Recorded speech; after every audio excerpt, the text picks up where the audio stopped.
할렐루야. 오늘도 주님 안에서 복되시고 형통한 하루가 되시기를 주님의 이름으로 축원합니다. 오늘 말씀의 제목은 고난 가운데에서도 하나님을 바라보라입니다. 오늘 말씀은 크게 세 부분으로 나눌 수 있습니다. 1절부터 7절 질그릇에 담긴 보배입니다. 8절로 15절 고난 속에서도 낙심하지 않을 이유입니다. 16절부터 18절 영원한 영광을 바라보는 믿음입니다. 고린도후서 4장 말씀은 질그릇 되는 우리들 마음 안에 예수님을 모시면서 살아가게 될 때에 누리게 될 그 승리와 그 결과로 우리의 속사람이 변하여 영원한 영광을 바라보며 예수 그리스도의 생명과 능력을 경험하게 되는 말씀입니다. 오늘 이 4장의 말씀을 통하여 오늘을 살아가는 우리들에게 주시는 하나님의 영적인 교훈과 기도의 제목을 삼고자 합니다. 첫 번째로 전능하신 하나님을 의지하면서 사시기를 바랍니다. 오늘 7절에 이렇게 말씀하십니다. 우리가 이 보배를 질그릇에 가졌으니 이는 심히 큰 능력은 하나님에게 있고 우리에게 있지 아니함을 알게 하려 함이라. 오늘 말씀하시는 것은 심히 큰 능력은 다른 사람에게 있는 것이 아닌 오직 하나님에게 있음을 고백하고 있습니다. 우리들은 오늘 말씀처럼 질그릇과 같이 나약한 존재이고 우리를 창조하신 하나님만이 큰 능력을 가지신 분 되는 줄로 믿습니다. 그렇기에 피조물 되는 우리들은 우리의 힘으로는 아무것도 할 수 없는 연약한 존재임을 하나님 앞에서 고백을 해야 합니다. 우리들은 질그릇과 같이 깨어지기 쉬운 존재입니다. 그렇기에 우리들은 능력과 권세를 가진 온 하나님만 믿으시고 나아가는 주님의 자녀들이 되어야 할 줄로 믿습니다. 그렇기에 우리에게 필요한 신앙의 자세는 나는 정말 하나님 앞에서 아무것도 아닌 존재다. 그러한 겸손한 마음으로 나아가야 합니다. 오늘 사도 바울이 우리를 질그릇에 표현을 하는데 이런 말 우리가 많이 들어보셨듯이 이 질그릇에 밥을 넣으면 밥그릇이 되는 것처럼 또 쓰레기를 넣으면 쓰레기가 되는 것처럼 또 개밥을 넣으면 개밥이 되는 것처럼 그러나 이 그릇에 보석을 담으면 그 질그릇이 금 보석 그릇이 된다라는 말씀입니다. 우리 또한 똑같습니다. 우리는 약한 질그릇 같은 존재이지만 내 안에 모시고 계신 분이 위대한 창조주 되시는 예수 그리스도이시기 때문에 우리는 하나님이 함께 하시는 위대한 하나님의 사람이 되는 줄로 믿습니다. 우리가 함께 살펴본 고린도전서 2장 5절에서는 이렇게 말씀해 주십니다. 너희 믿음이 사람의 지혜에 있지 아니하고 다만 하나님의 능력에 있게 하려 함이라. 질그릇 때는 우리가 겸손하지 못하고 또 내 능력과 내 지혜를 의지하게 되는 순간 피조물 되는 우리 인간들은 실패할 수밖에 없고 쓰러지는 인생이 될 수밖에 없습니다. 그래서 우리에게 필요한 것이 바로 믿음입니다. 이 믿음은 다른 것이 아닌 나는 못하지만 우리 하나님께서는 해 주실 수 있다라고 그냥 의지하면서 믿는 것, 이것이 바로 믿음입니다. 그리고 내 모든 것을 전부 다 믿음으로 하나님 앞에 맡겨드리는 것, 이것이 참된 믿음인 줄로 믿습니다. 잠언 16장 3절에 이렇게 말씀하십니다. 너의 행사를 여호와께 맡겨라. 그리하면 내가 경영하는 것이 이루어지리라. 할렐루야. 질그릇 되는 우리가 그분을 내 마음 안에 모시고 그리고 살아가고 주님만 의지하면서 나아가게 될 때에 또 그 믿음으로 말미암아 내 전부를 모두 그분 앞에 다 맡겨드리게 될 때에 내가 경영하는 모든 것들을 이루어 주신다라는 그 말씀을 의지함으로써 세상 속에서 승리하는 우리 사랑하는 광림의 모든 권속들이 되시기를 주님의 이름으로 축복합니다. 두 번째로 예수 그리스도를 내 안에 모시면 버림받지 않은 삶을 살아가게 됩니다. 오늘 8절 말씀에 우리가 예수 그리스도를 내 안에 모시고 살아가게 될 때에는 우리가 답답한 일을 당하여도 낙심치 않게 될 것을 분명히 말씀해 주고 계십니다.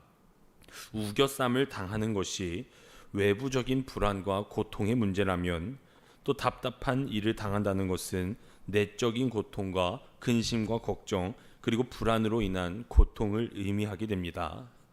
초대교회 성도들은 예수를 믿는 것 때문에 많은 박해를 받으면서 살아왔다라고 우리는 알고 있습니다. 가정에서부터 남편으로 버림을 당했었고, 그리고 또한 이웃들로부터 버림을 당했었고, 그런데 사도 바울은 그러한 상황 가운데서도 이렇게 말합니다. 핍박을 받아도 버림받지 아니할 것이다. 여러분, 이 말이 무슨 말입니까? 너희가 혹시 이 삶 속에서 사람에게는 버림을 당하는 일이 있다라고 할지라도 결코 하나님께로부터 버림을 당하지는 않게 될 것이다라는 약속의 말씀입니다. 이것이 바로 그리스도와의 관계 속에서 살아가는 승리의 사람인 줄로 믿습니다. 초대교회의 한 성도가 토굴 속에서 신앙생활을 했는데 어느 날 발각되어서 체포되었다고 합니다. 그리고 그는 황제 앞에서 최후의 신문을 받습니다. 지금 내가 가지고 있는 신앙을 포기해라. 그러면 내가 용서하고 너를 살려주겠다. 그런데 그는 이렇게 말합니다. 저는 결단코 그럴 수 없습니다. 내가 지금 믿고 있는 예수 그리스도를 배신하고 살아갈 수 없습니다. 단호하게 말했다고 합니다. 그러자 황제가 분노해서 신하에게 저놈을 극악무도한 죄인들이 있는 깜방에 가두어라라고 명령을 합니다.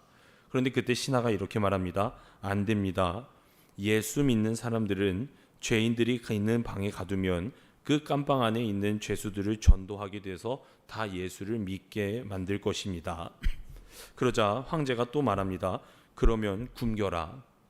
그러자 신하가 예수쟁이들은 굶기면 금식해서 기도하기 때문에 안 된다라고 말을 했다고 합니다. 그러자 황제가 그러면 당장 목을 쳐서 사형을 해라라고 말하지만 또 신하가 안 됩니다. 왜냐하면 예수쟁이들에게 가장 큰 영광은 순교이기 때문입니다. 이런 이야기를 재미있는 이야기가 들렸습니다. 즉 오늘 이 예화를 통해서 우리가 알 수 있는 것은 정말 예수 그리스도를 잘 믿고 따르는 그리스도인이라면 세상에 내가 어떤 상황에 있든 어떤 핍박이나 고난에도 절대로 넘어가지 않는다라는 말씀입니다. 왜냐하면 계속해서 말씀해 주셨듯 하나님의 위로 주님의 능력이 참된 그리스도인들과 영원히 함께 하시기 때문입니다. 사도 바울은 고린도후서 1장에서도 이렇게 말합니다. 우리의 모든 환난 중에서 우리를 위로하사 우리로 하여금 하나님께 받는 위로로서 모든 환난 중에 있는 자들을 능히 위로하게 하시는 이시로다. 아멘. 사랑하는 성도 여러분, 우리가 거꾸로 뜨림을 당하여도 망하지 않는 것은 죽었다가 부활하신 예수님이 우리의 속 안에 영원히 계시기 때문인 줄로 믿습니다. 아무리 죽음이 다가와도 우리 속에 있는 부활의 예수님의 생명이 우리를 끝까지 붙잡아 주실 것이기 때문에 여러분, 우리는 절대로 망하지 않습니다. 사랑하는 여러분, 그리스도인은 결코 넘어지지 않습니다. 비록 어렵고 고난이 오더라도 멸망 속으로 절대로 무너지지 않습니다. 또한 오늘 말씀처럼 절대로 거꾸러지지 않습니다.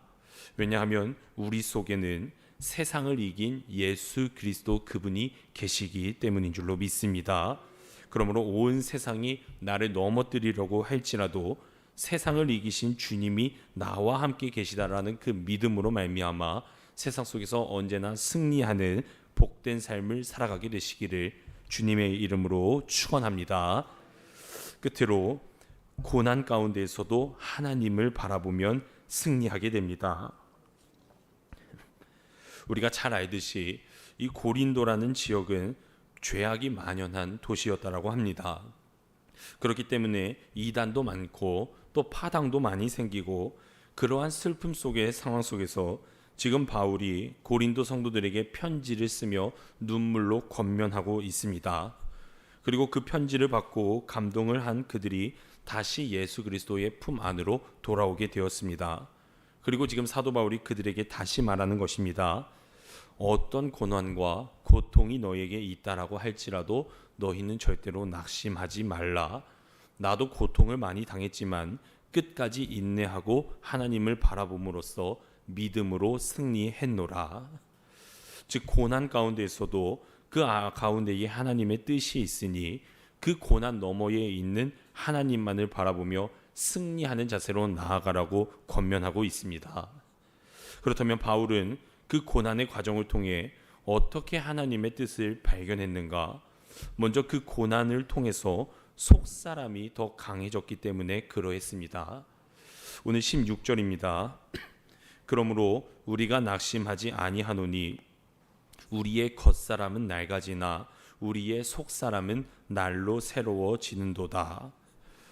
바울은 나이가 들수록 자신의 육신은 쇠약해져만 갔고 또 추해질지는 모르나 내 영혼은 날마다 새로워졌노라라고 분명히 고백합니다. 바울은 시들어가는 겉사람이 아니라 날로 성장하고 새로워지는 속사람에 주목했습니다. 여러분, 바울의 속사람은 나이가 들수록 강해졌습니다. 영혼을 사모했습니다. 그렇기에 영적인 생명이 자라나갔습니다. 그렇기에 바울은 낙심하지 않고 오히려 나이가 들어갈수록 소망 중에 풍성한 삶을 누리면서 살아갔습니다. 여러분, 믿음으로 산다라는 것이 무엇입니까? 겉사람을 위해서 살아가는 것이 아닌 온전히 내 안에 있는 속사람을 위해 살아가는 것인 줄로 믿습니다. 예수님을 나의 주님으로 고백하는 성도는 겉사람, 곧 육체적인 문제로 낙심하는 사람이 아닙니다. 속사람이 강건한 그리스도인은 내 겉모습은 낡아질지라도 속사람은 낡아지지 않고 오히려 날로 새로워지게 될 줄로 믿습니다. 그러므로 부디 겉사람을 보지 말고 지금 내 안에 성장하는 강건한 속사람을 바라보면서 날마다 승리하는 그러한 삶을 살아가게 되시기를 주님의 이름으로 축복합니다. 또한 우리들은 영원을 바라보는 사람들이기 때문에 고난의 가운데에서도 낙심치 않으셔도 됩니다. 본문 18절입니다. 우리가 주목하는 것은 보이는 것이 아니요 보이지 않는 것이니 보이는 것이 잠깐이요 보이지 않는 것은 영원함이라. 아멘. 낙심하는 이유가 세상 속에서는 무엇입니까? 눈에 보이는 현실적인 문제 때문입니다.